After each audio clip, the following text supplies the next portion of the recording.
In today's episode, we have the great pleasure of having Royale Heart. Yes, that is her real name. Beautiful name, beautiful person. Royale calls herself a soul whisperer. She is a psychic medium. She is an intuitive. She is a past life reader. She does amazing work with such accuracy. I've personally been to her myself multiple times. She has helped guide me through my life. And she has had such an interesting journey that we're going to hear about today of what led her to become a professional psychic medium and intuitive from a path that was really not necessarily very supportive. So let's hear from Royale today. Let's get right into it.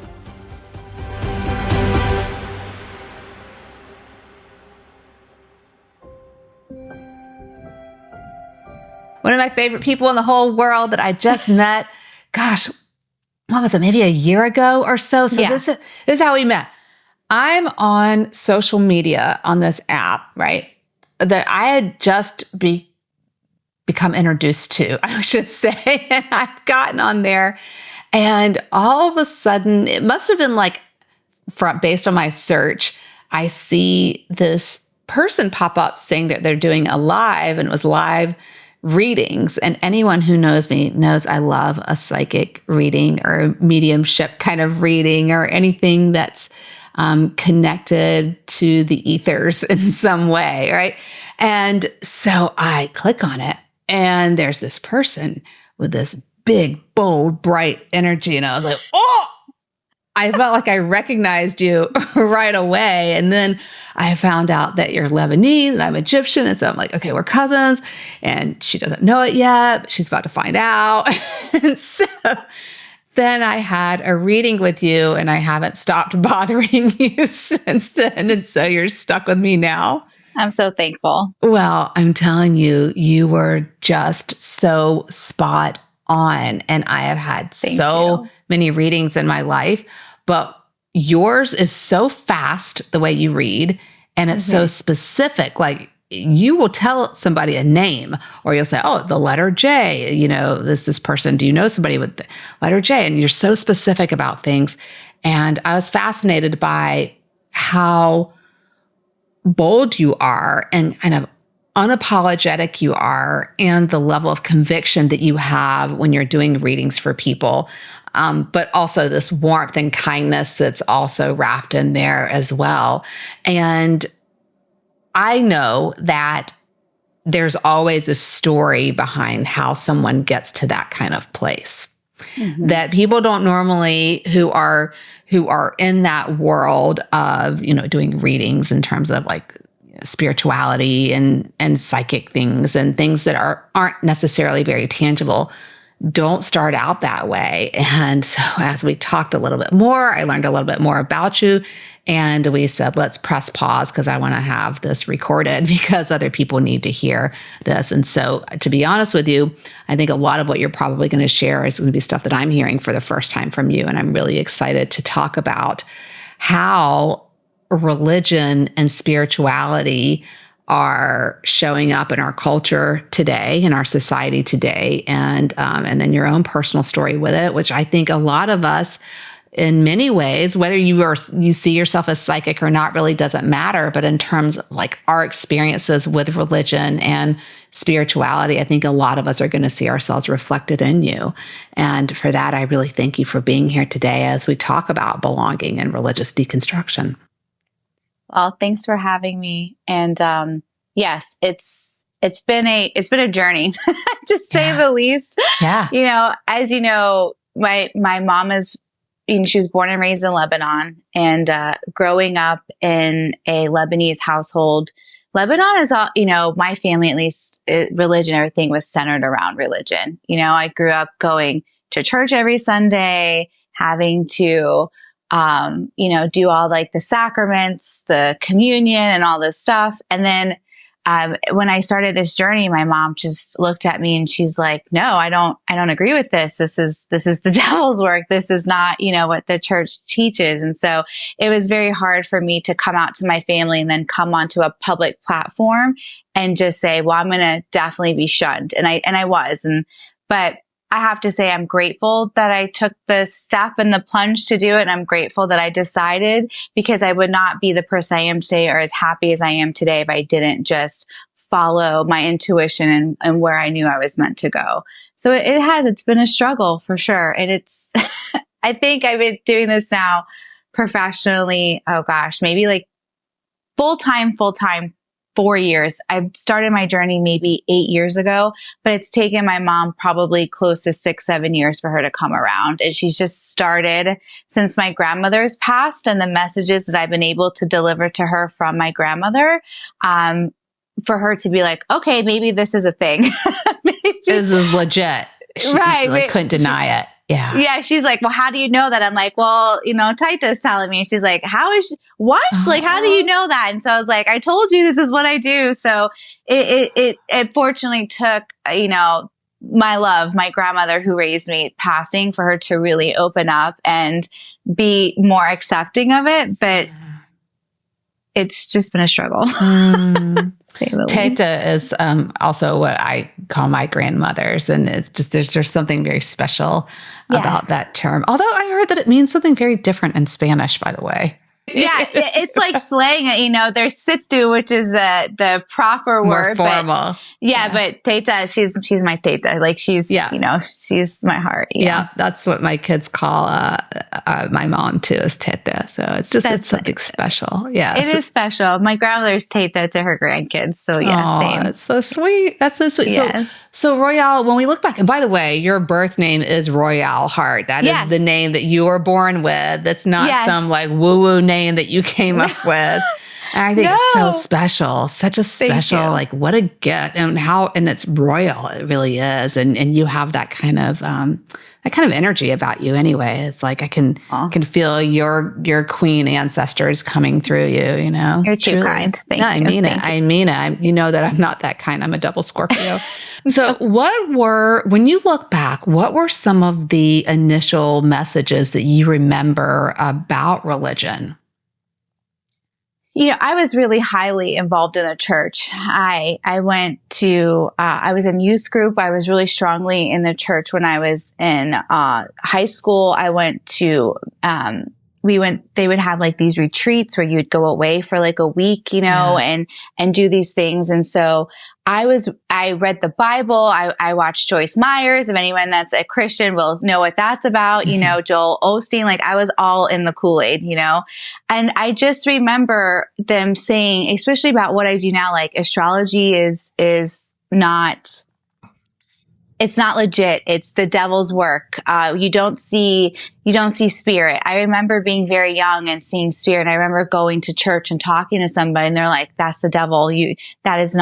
That's not good, And I remember being so scared seeing spirit after that I just shut it down.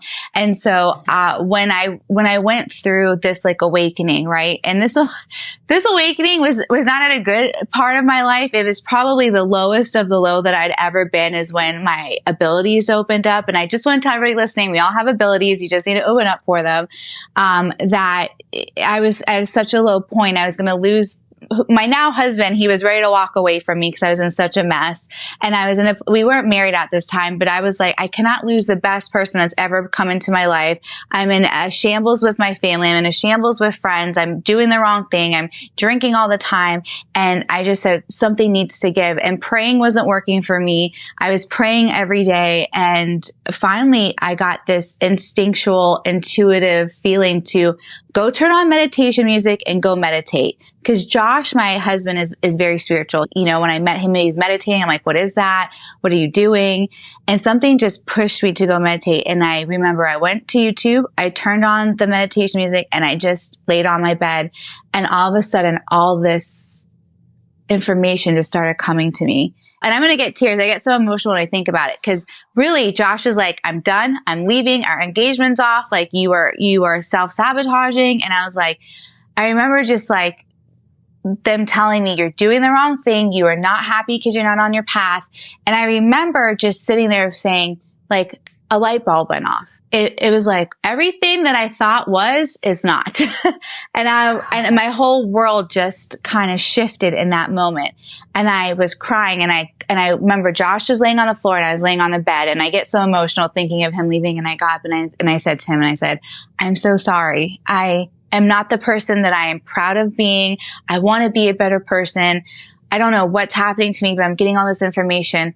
Please don't leave. Let me just see if I can be better. And he stayed. And now we've been happily married for 6 years. Mm-hmm. But it took me that moment to just be like, my guide's coming to me and like screaming at me, like, what are you doing? And I remember just opening. And after that, I just started meditating every morning, pulling a card for myself every morning. I started reading for people. My mediumship came through like crazy, and it just took off. But I was battling myself from being this religious person in the church to going, like 180 all the way over here to this spiritual journey. And I battled with myself for a really long time. And it's still hard. I still like miss parts of the church. I miss going to church. I miss the Bible, even though I'm like, this is not really it, right? There's still parts of me that really miss that. And I still battle with them saying like, this is the devil, and people coming into my lives telling me how this is an abomination. This is blasphemy. This is not what God wants. And do you believe in Jesus? And, it's still something I struggle with from time to time, but each day I get more at peace with it because I understand it differently. I hear it differently. My guides are really open. You're saying that those initial messages that you received is that basically everything that you later came to tap into is blasphemous in some way, is of the devil in some way, is against what you learned is aligned with God and truth and source. Correct. I think it's really important to understand there is still like a heaven, if you want to call it that, right? Mm-hmm. There is still a place that our soul goes to that we have to express and understand everything we went through in life, that we have to own up to, that we went through in this life. That is a true thing. And I think that really, it matches somewhat to what the church says, right? Mm-hmm. The difference is being Greek Orthodox and Catholic, being raised in those church, there's no hell the way that the Catholic Church says. We don't go and we don't burn in like the, pits of hell for eternity. What I realized from doing this work, there are two things, right? We're always going to make mistakes and lessons we have to learn in this life. We have to do the right thing. We have to be good people. Karma's real, okay? And when we cross over and we go up to heaven, if you want to call it that, mm-hmm. we have to sit there and have to do a life review and go over it all. But hell is not burning. If you do really bad in this world, you're going to go to a place of darkness where you're going to have to sit and you're going to have to learn and go over your lessons yourself. I kind of call it like somebody's in darkness or they're like in remedial school. They have to go back to school and learn their lessons. And they're like, you did this like over and over your whole life. It's time to go back and not do the same patterns, right?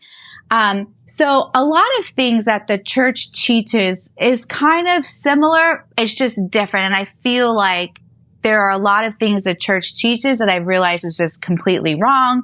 And, humans are humans. We can love who we love. We're meant to be open and kind to one another.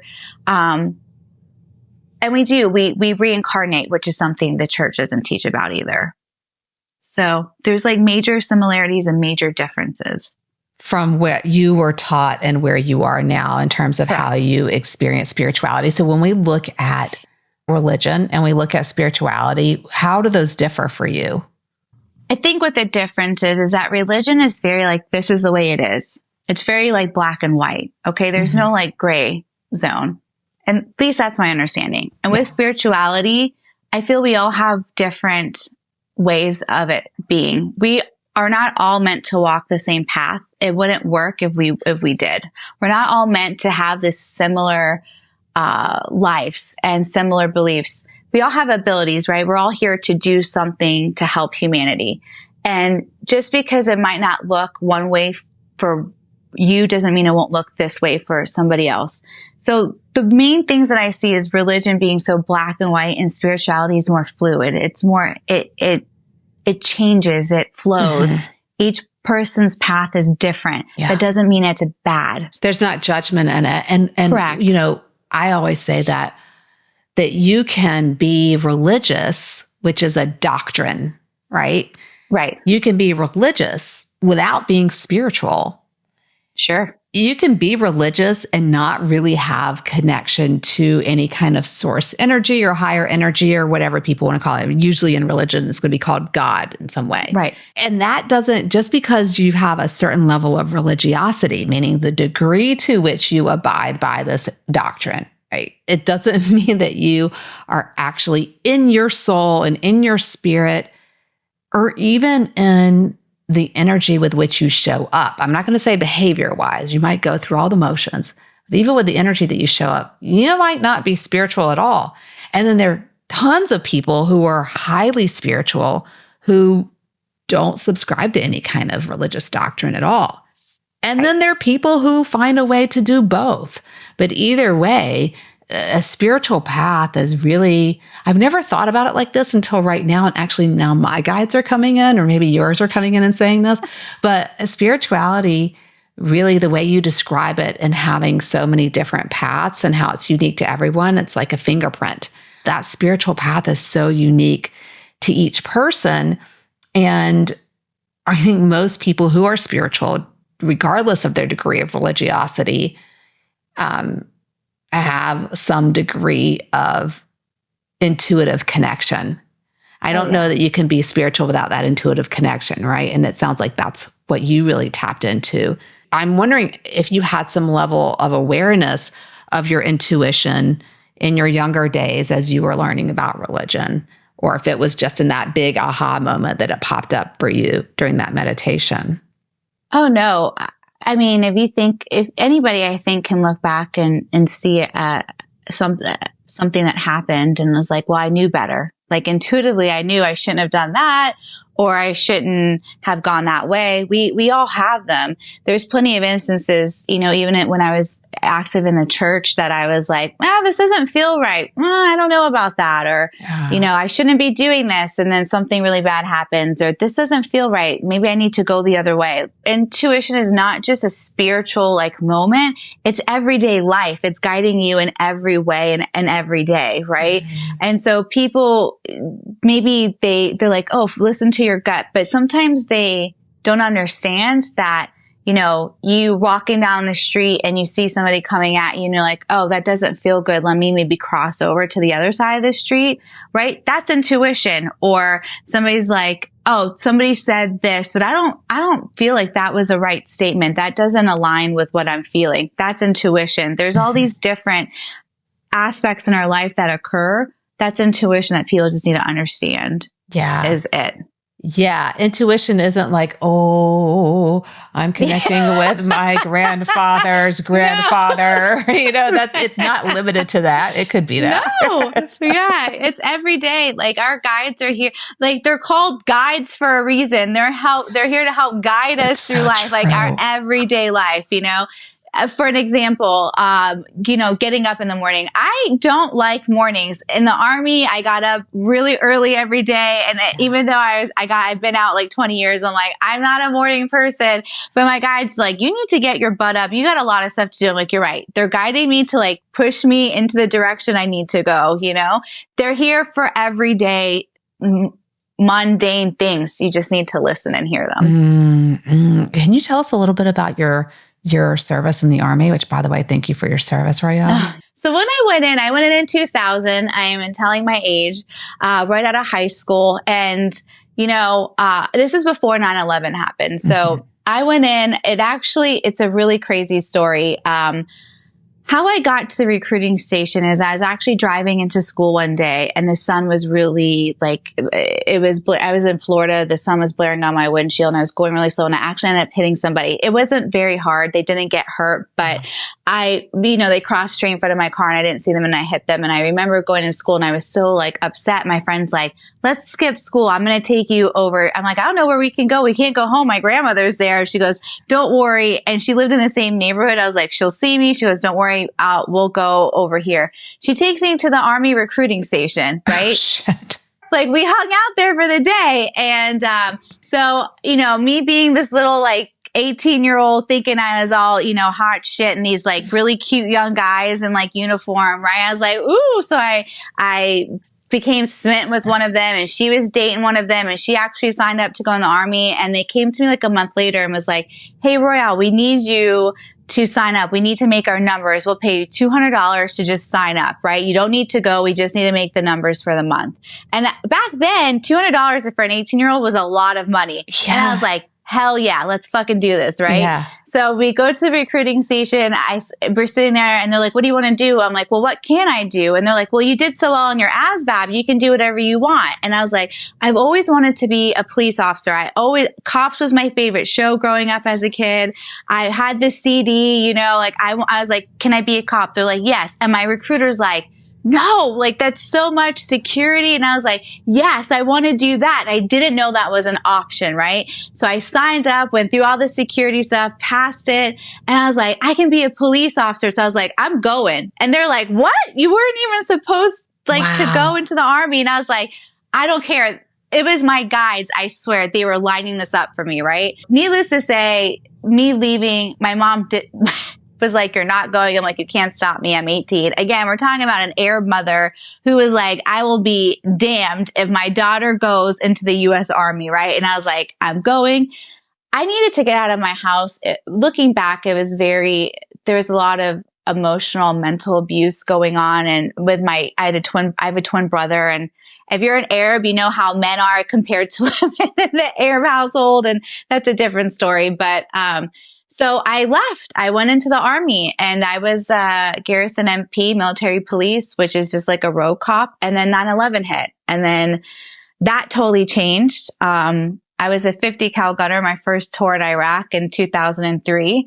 So it was just turned 21 and went overseas, went to war and did multiple deployments after that. And then finally, 2012 is when I discharged honorably out of the army.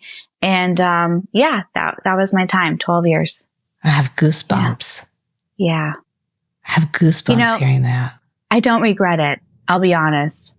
Even though I saw a lot, war is like the worst of humanity. I don't know if you can get any worse than war when it comes to humanity, right? But seeing that, I wouldn't be who I am today. And I wouldn't understand the struggle between dark and light, I think also if I didn't go through this.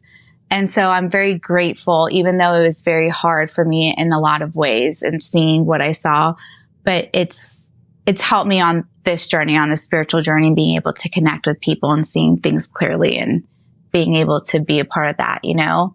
It's even the religion. Being overseas, even though I grew up in an Arab household, I've been to Lebanon multiple times. When I went over to Iraq, one thing I really noticed was they don't have malls. They don't have like shopping centers.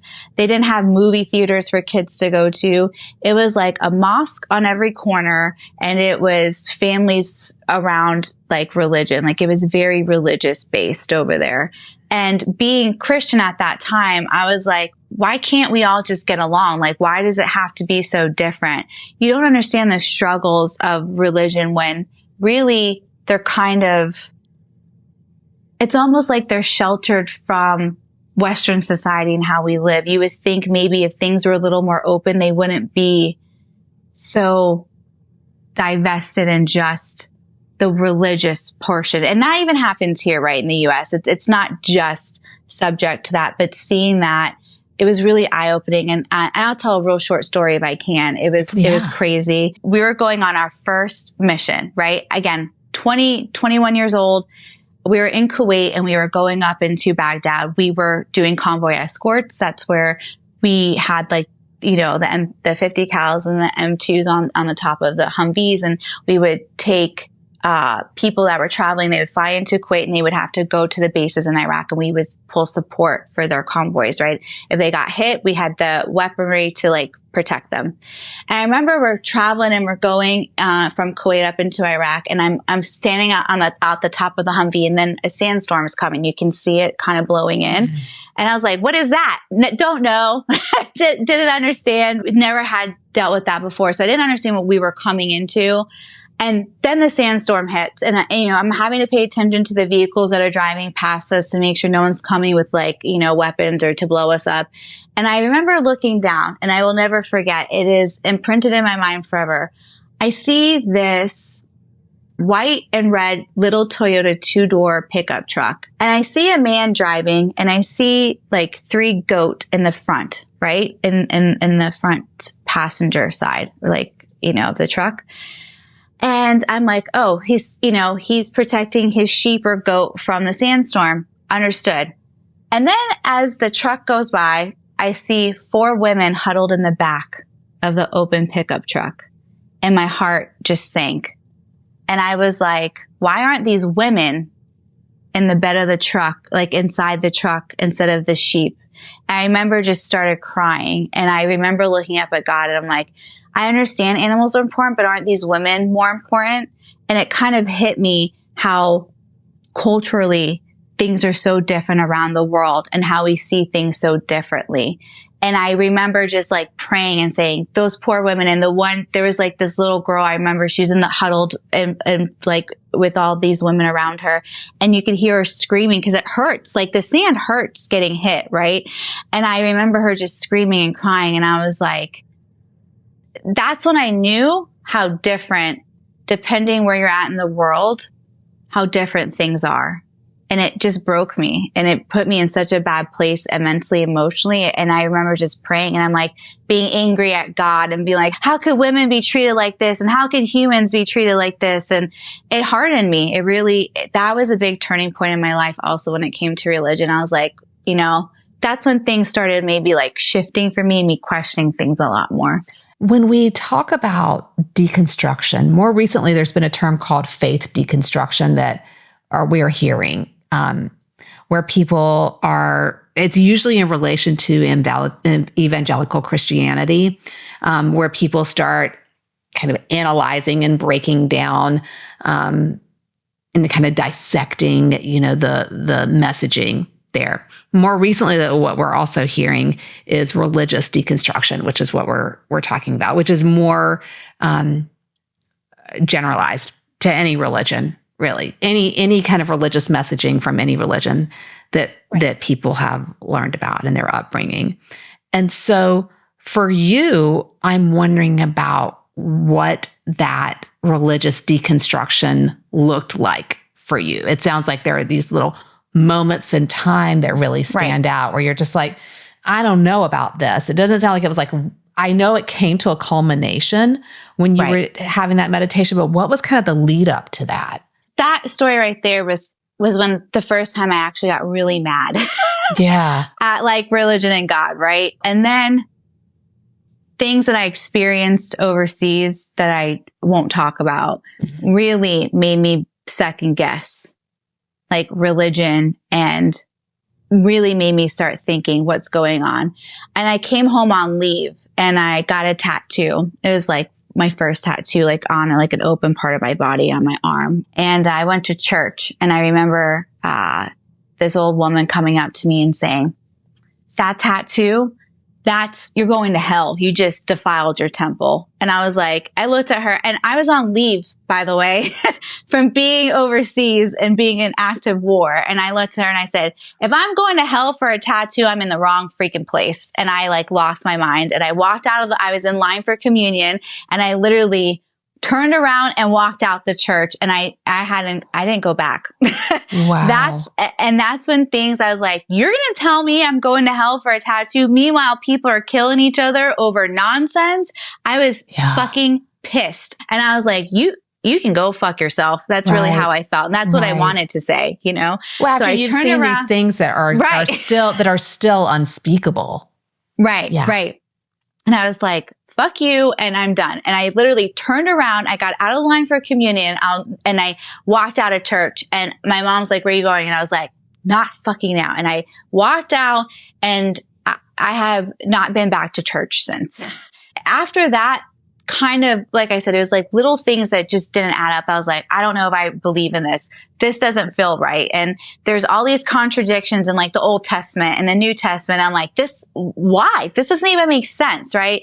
And then I had people, I really love like archaeology and stuff like that. And I was talking to somebody I'll never forget. I was in class. I was in my master's program at the time, and they were very religious, and we were talking about, and mind you, this is a master's program, and we were talking about Joel Osteen, and I really enjoyed him at that time. And I was like, yeah, well, did you just hear about the body that they found in like it was like, I think it was in Africa. I'm like, yeah, the body's like 90,000 years old, the bones, and they're like, no, that's not it. The Bible says we're only like 10,000 years old. And I was like, what? I was like, because the Bible says that, and then it's like scientific DNA, like carbon dating, we're going to just go by what this Bible says. I said, people also live to like 900 years old in the Old Testament. He's like, oh, well, they did. And that's when I was like, people take this literal. Yeah. And I was like, what? And I'm thinking, we're in a master's level program in college. You're smart enough to get here, but yet you're not smart enough to think on your own. And then it started me thinking, people are brainwashed. And I think I drank some of that Kool-Aid at some point. And I just started questioning it. And then I met my, husband now shortly after that. And I would see Josh. Josh doesn't go to church, but he's very spiritual. He's a very calm person. And I'm like, how can you do this and not go to church? He's like, Royale, it's not for me. This is what I believe in. There's good, there's evil. You need to do the right thing. And I was like, you're so peaceful. You're so okay with who you are. You don't care what the world thinks. He's like, that's because I follow my path and what I'm being told. And so that's when slowly but surely the walls started getting knocked down, right? It was crazy. It was a journey, but it's also very hard because part of you and your identity is religion, right? Part of you of who, like wearing the cross. There are days where I'm like, I miss wearing my cross because it's who I was for so many years, 30 years of my life, right? Yeah. Where I am today, I'm so at peace with who I am and what I'm doing and what I'm offering the world that I can't ever imagine going backwards, if that makes any sense. Absolutely. Absolutely. Because, when you're talking about your identity and we look through the lens of belonging, which, it's like, I breathe it, right? Right. There are overlaps in belonging integration. So for anyone listening, highly recommend go to the website and get a download of the belonging integration, the life map, the belonging life map. It's easier to follow some of this. Regardless, there are overlaps, right, between the 4 different kinds of belonging. So if we look at self-belonging, interpersonal belonging, which one-on-one relationships, community belonging, any place where people gather, and then universal belonging, which is anything bigger than a community. And that can mean different things for different people. That can mean the state that you live in. That can mean the spiritual path that you're on. It can mean the life path that you're on. It could be the country you live in. It doesn't matter. Anything bigger than a community to you. That's universal belonging. When we look at that, oftentimes religion specifically is rooted in community belonging. And it's where people feel a connection and have a sense of community. And then they're so attached to that community that it becomes a part of their identity. It's where like self-belonging and community belonging overlap. Then what happens is that I've noticed as time goes on in some religious spaces, not all religious spaces, and you can have different religious spaces within the same religion, by the way. But in some religious spaces, we'll see where they start to say, you have to self-abandon in some way in order to be part of this community. Right. Kind of get rid of that overlap, like this, where the self and the community come together. So there's that kind of getting rid of. And what I'm hearing from you, Royale, is that you had to lose community, at least that particular community, in order to reclaim yourself, but also in order to really connect more deeply with universal belonging, where this like bigger spirituality really sat for you beyond the religion itself. Lost friends, lost people that, I thought were friends. I lost people in my life that I thought, we had 20 plus years relationships that were like, I can't be a part of this. I can't agree to that, So you go through a mourning phase. I did. I went through a mourning phase of losing that community and that part of myself and that identity. It's part of growth, but you lose that part, right? That community and that part of self, but it does get filled up with a different community and a different part of yourself. So even though people that are guessing and wondering, it's hard, but it does get filled up. You do find your tribe. You do find yourself, and you do tend to appreciate that part that you lost, what you filled it up with. So it is really hard to lose, that belonging and that understanding of who you are. It really is. But you gain it in other ways. And this is what I tell people all the time. It's that I call it that moment after leaving a relationship, whatever kind of relationship that is. So for you, it was that relationship with Catholicism, with Greek Orthodox, with your religious upbringing, right? Yeah, you lose that sense. Yeah. You really do. Right. And there's that moment of isolation or quietude or loneliness.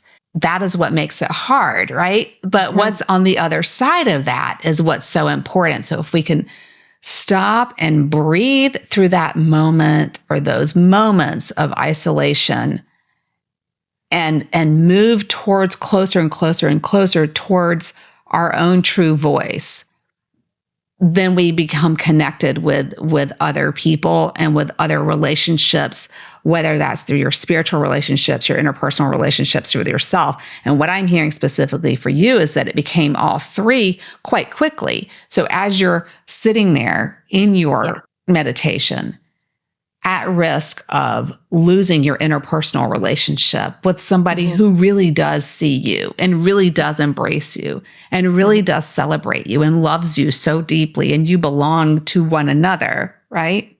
Right. You aren't willing to let that go, someone who truly can see who you are, even when you can't see yourself. And so you're saying, no, I will keep that and let go of community. And so your universal belonging ushered you back into your interpersonal relationship with your partner.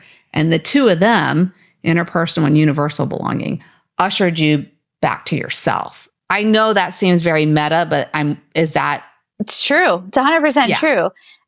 I think everybody needs to understand that we have a compass, like we have our North Star in us, right?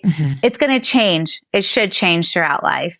And part of growth is knowing that the self, the community, the interpersonal, the universal, all those belongings are going to shift and change. That doesn't mean that you release like one part of this belonging community. Doesn't mean you're not going to have another part, right? Yeah. Which is going to lead you to better self, to better relationships in your life, to a happier overall being, universal belonging, if that makes sense. And then look what you did. Because let's not leave out community, because full circle, you came back and you built this amazing online community. And I know that you have a community of people around you now that are like your true friends, people you're connected with. But that's kind of like that full circle is that, I love the point that you're making to Royale, because if we are ever evolving people, then so are the spaces that we live in. They change and look different over time with us, especially if we're growing together. And that's just such a beautiful point to make. One of the things that I'm wondering if you have any words of guidance or wisdom, and you can say no, by the way, is, how would you really do carry a tremendous amount of wisdom within you, likely because of your connection to this source energy that you have. Yeah, it doesn't come from my brain. I promise you that. Comes through you, but you have now opened yourself up for that too, as we're all able to do. And you're such an inspiration for people who want to learn. Just go follow you, and they'll see you in action. For people who are being harmed by the religious messaging that they are getting, and not everybody is, by the way, but for people that are, which we are hearing more and more increasingly is happening. Even statistics will show you that. But for people who are looking for guidance on deconstructing religion for themselves and the religious messaging that they've had for themselves, what are ways that they can create more belonging for themselves and connection with others? Well, I'm going to rattle off a statistic if I can. There's like 37% according to, I have it here, the American Psychological Association, I think, that people deal with religious trauma and deal with the deconstruction of religion, right? I don't care if it's religion or not, but you should never stay in a space that is hurting you in any type of way, whether it be physical, emotional, or mental. That is not what we're supposed to do. We are not meant to be in a place that harms us. If it's harmful in any way, and as hard as it is to release and let go, know that there is positivity and love on the other side. You just can't be afraid to say, this is hurting me. That can't be good for me, and understanding that and being able to move away from that, if that makes sense. Yes. Right? Yes. Any kind of relationship, any kind of space. Yeah. Yeah. I'm sorry. It's 37% from the Global Center for Religious Research is who's come out with that statistic. And there are platforms online that you can go to. You can Google it. There are places out there that can help you and work through it with you. Yeah. Yes. Yeah, absolutely. And there's also therapists who specialize in religious trauma and religious deconstruction. And they're therapists, if you're in a really extreme situation, they're therapists that actually help with folks who have been in cults and are getting out of it more recently or trying to get out of it. Yes. Not saying that religion is a cult, but it could have some cult energy for some people, depending on this particular space that you're in. For people who are in that space of knowing, like you were talking about before, that kind of intuition, but they have this fear of rejection, just like you experienced from their religious communities, what recommendations do you have for them? Look for a community that aligns with you. Because if you can find a community and online now, it's not difficult to find, right? Whether it be any type of social media platform, a place where you can just go online and voice what you're feeling. If you can find a community that aligns with your beliefs and what you're wanting, you will find the support that you need to be able to move on. They're out there. They really are.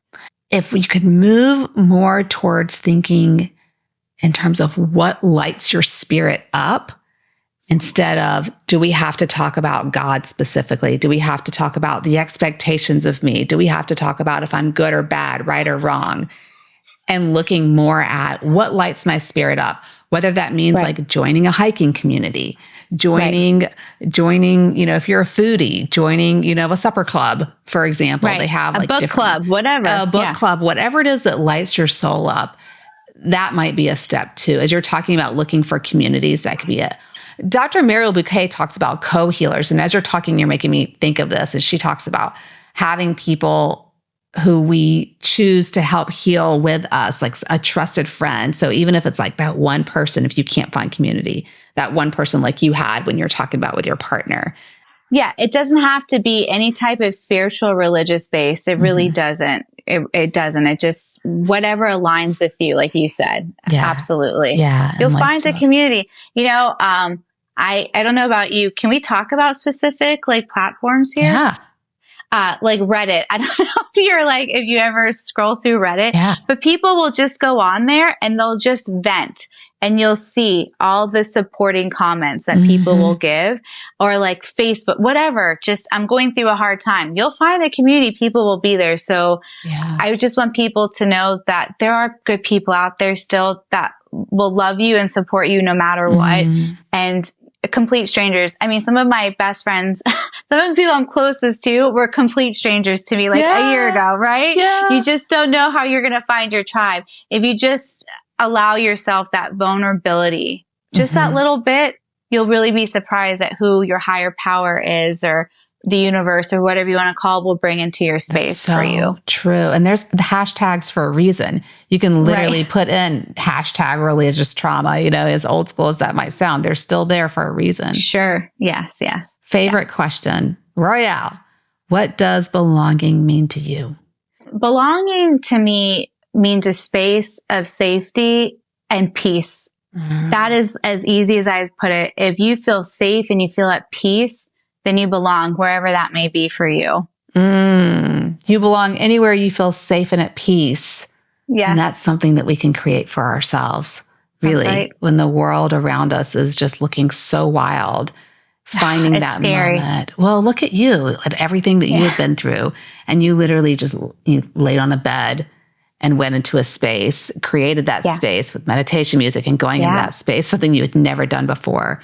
And were able to come out with that sense of safety and peace. And then that sounds like that was probably one of your first moments of like true belonging. It was. I had never felt that sense of peace ever in my lifetime. So, even if it's just belonging to yourself, because in this world, I think it's really easy for us to lose who we are because we're trying to keep up with what the world is saying we should be and what we should look like and what we should portray. It's so important that you do find that. And maybe part of that belonging starts with just belonging to you and who you are. And taking a look at your spiritual fingerprint, huh? That's right. Thank you so much, Royale. What a great conversation. Love, love, love you, and loved having you today. Love you too. Thank you for having me.